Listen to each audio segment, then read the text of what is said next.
This is why we have to understand history. Let's be clear. Mexico was founded by black people.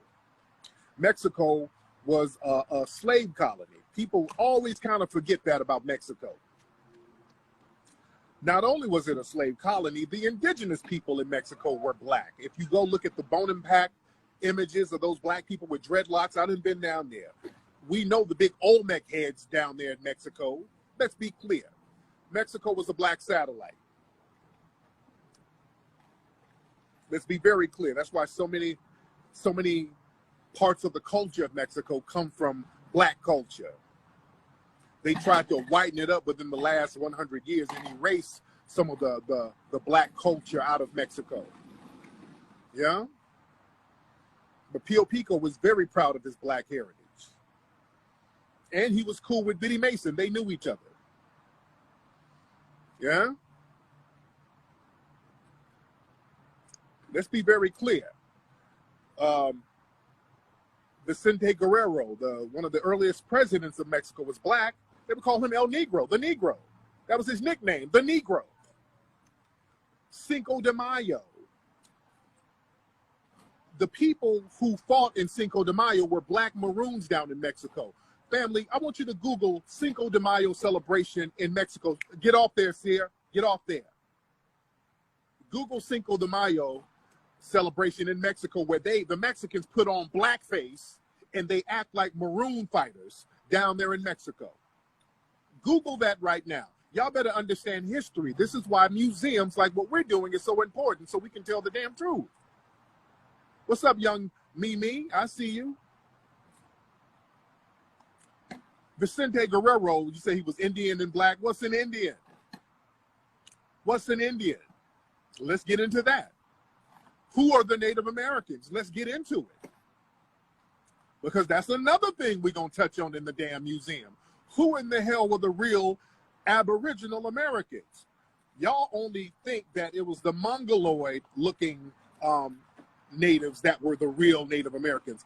And we have to understand the Aboriginal people here were also the Negroid people, which are us.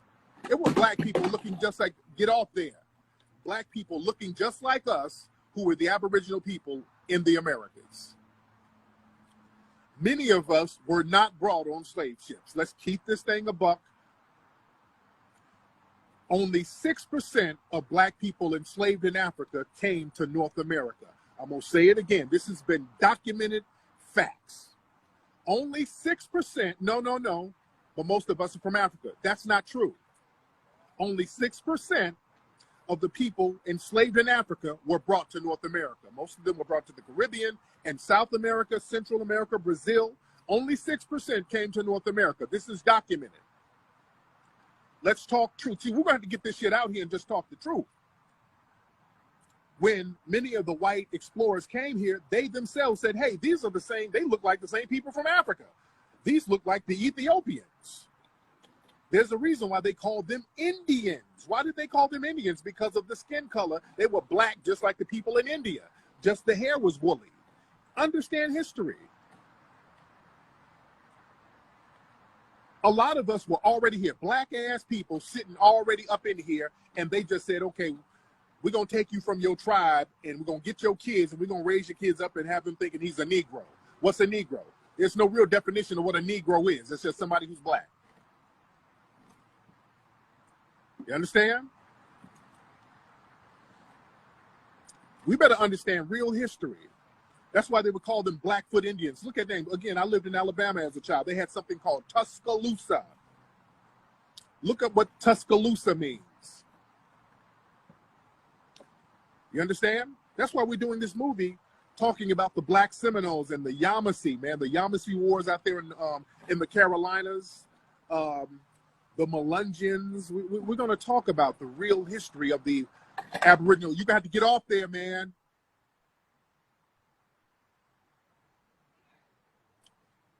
Go in the house, Siri.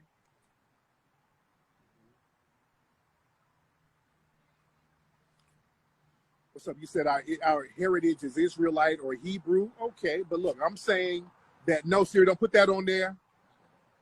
You got to. Unconquered, the Gullah Geechees, yeah. Yeah, man, Walter Plecker, this dude reclassified. They went into those records and started to deliberately reclassify Black Aboriginal people and started saying they're not Native American, they're all Negro. Plecker did that. A woman named Drake out there, Naomi Drake, did that in Louisiana. They would do the same thing. They would get the Aboriginal people and then reclassify them. You understand?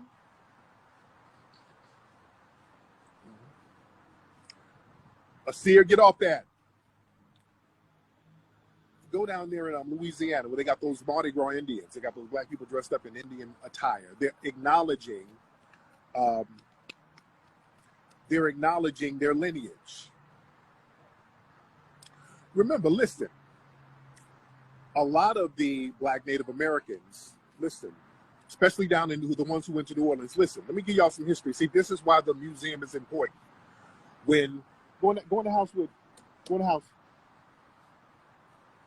a lot of times when they were trying to put people from Native American tribes on reservations, they didn't want to go to no damn reservations. A lot of them didn't want to go because those reservations, the land was poor, the resources were poor. They were in poor areas.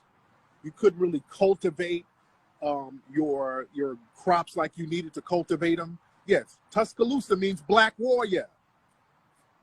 Yeah? Tuscaloosa means black warrior. You better understand who these natives were. Lucia woman. Yeah, they found the woman down there, one of the oldest fossils out here in the Americas that goes back thousands, I want to say even millions of years. They reconstructed it. It's a goddamn black woman. Yeah?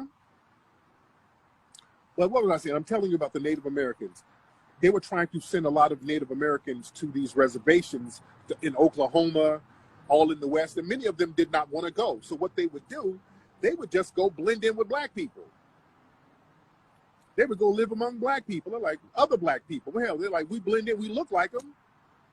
They did that down in Mississippi. They did that down in New Orleans a lot. That's where the Mardi Gras Indians, that's the history of that.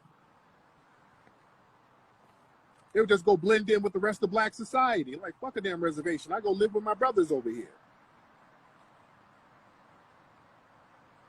But see, they always have us believing that we're some kind of outside other, that we don't have no claim to this land, like we're foreigners on our damn land. That's why I use the term foundational Black American. Man, we've been here. This is our shit, dude. Yeah, that's why the Seminoles, right? And Seminoles, by definition, Seminoles means Cimarron. The word Seminole means runaway. The first use of the term Seminole came from down there in Central America, when Sir Francis Drake, was it Sir Francis Drake? It was one of those guys. He was a pirate. I want to say it was Francis Drake. He was an English pirate. And he went down there to Central America, where there were black Maroons who had ran from the Spanish, and they formed their own Maroon colonies with the other black Aboriginals who was living down there. It was like 3,000 of them. And they were trading with each other. The black Maroons down there were like, hey, look, white man from England, I know y'all battling Spain, and we're battling Spain too. We know where all the gold is. We don't give a fuck about no gold. Give us some of that steel that you got, some of them swords and them shields. We need the steel. We'll give you the gold because we don't need it. We ain't trading with nobody. Yeah? Give us the steel, we give you the gold. That's where that whole Pirates of the Caribbean thing came from. You notice if you look at the movie Pirates of the Caribbean, they always got black people on them boats with Jack Sparrow. Those were the black Maroons that were down there in Central America working with the English. See, the pirates that they portray are English pirates with that all that Jack Sparrow. These are English pirates who are battling the Spanish.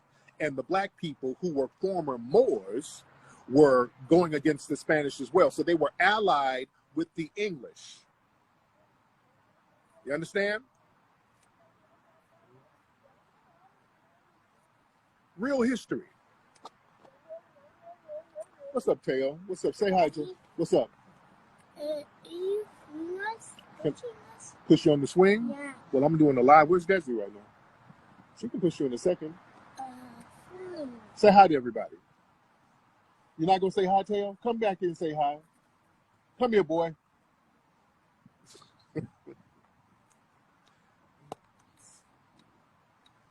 My son wants me to push him on the swing. Oh, yeah, the Cowboys, of course. We all know that the Cowboys were black, and many of them were explorers. So we got to tell our history. Yeah, when we took his braids out, we're doing some traveling next week, so we got to get there. We're getting their braids redone tomorrow. Yeah. Yeah, he don't give a shit. He was like, damn it, if you ain't going to push me, I'm going back in the house. It's hot as hell out here. Y'all see, I'm under a shade. I'm under the shade umbrella right now. Yeah. But again, man, our history is so rich. For them to have museums talking about some black history and y'all ain't really going in and talking some real talk. Y'all got displays of women in thongs and all this. That's so disrespectful to our history, man. We have such vast history. Yeah, we have such vast history. Yeah, that needs to be touched on. That's what the museum is for. So that's why, man, this is the most important project that we can have right now, man. This is so very important, and this is going to be such a game changer. And this is also what's important. I want to show our children that black adults, we can come together, get on code, and get projects and get buildings put together without us groveling and scraping and buck dancing to white people. I want us to get off this mindset where we have to go groveling all the time to get the money and resources that we already have. We already fund all of these people who are not black in these areas. And somebody said Rosa Parks. Rosa Parks is Native American, by the way. When you say Native American, don't think of the mongoloid-looking natives. See, when you think Native American, you automatically think of a mongoloid-looking Native American. That ain't it. Look, remember, a lot of black people who, especially the black entertainers back in the day, they would acknowledge their Native American heritage. Chuck Berry was Native American. Johnny Mathis, take a good look at the singer Johnny Mathis. Take a good look at Johnny Mathis. He's Native American.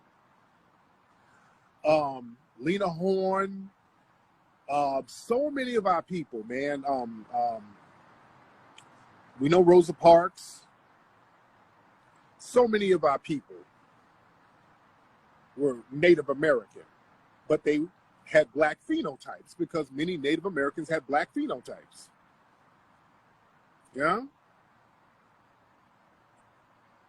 We got to understand history. So when you think of Native American, don't think of the mongoloid-looking Native American. We got to get that image out of our mind. Go look at that movie with Leonardo DiCaprio, where he won an Oscar, I think, where he was fighting a damn bear. He was some kind of tracker, explorer. What was the name of that movie? Starts The Revenant, something. What was the name of that movie with Leonardo DiCaprio? Jimi Hendrix was Native American. Yes, he was. And look at the way Jimi Hendrix would dress. He would dress like a Native American. James Brown is part Native American. Pam Grier is Native American. You understand?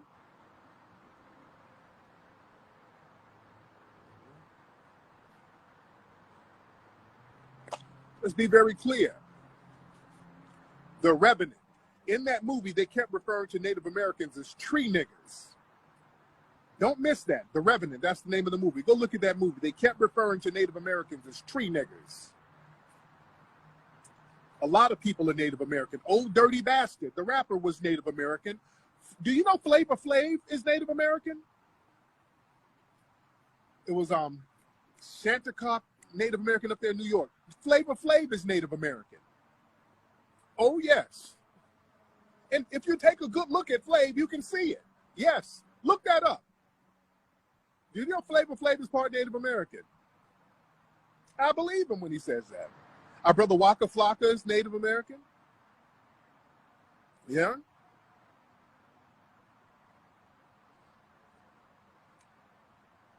So when we say Native American, I say foundational Black American. Because again, when you think of Google everything I'm saying, bro. Yeah, Google everything I'm saying. Everything I'm telling you, just Google it. Yeah?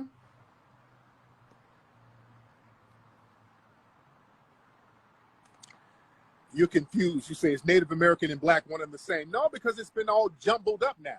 So what you have now, you have a bunch of people the people who claim Native American ain't even fucking Native American. Let's get that straight. What you have now, get that out your mouth, man. What you have now are a bunch of white people faking the funk.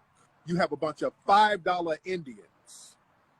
You have a bunch of phonies claiming to be Native American. They ain't got a drop of Native American in them. Like Dog the Bounty Hunter. There's not a drop of Native American in Dog the Bounty Hunter, but he walks around with feathers. What you see as Native American ain't Native American right now.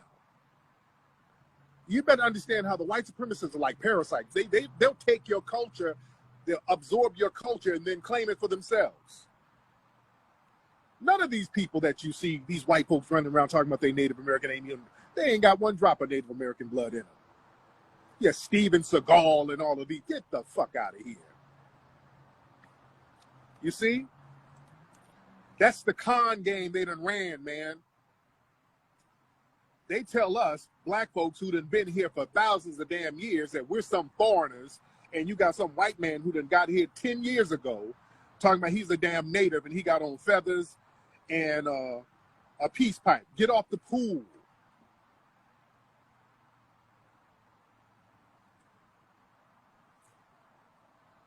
Yeah, that's all. They got Kevin Costner and Dances with Wolves and all that stuff. Yeah, Liz Warren talking about she's a damn Native American.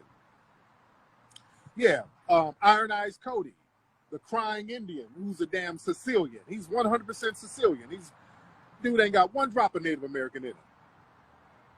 But they use that as a hustle to get all the Native American resources. See? That's how the white supremacists are very slick, man. They're pretendians. The minute they start talking about they're going to give resources and benefits to Native American tribes, all of a sudden, everybody came in faking the funk. We got taken out of our Native American status, and then the white folks got put in it. Y'all better understand how these people run a con game on us. That's why images and propaganda is very important.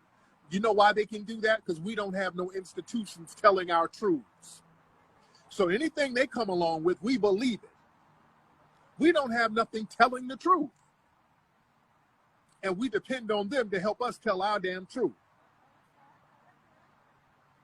That's why we got the museum thing popping. And everybody has to go to hiddenhistorymuseum.com to help build this museum.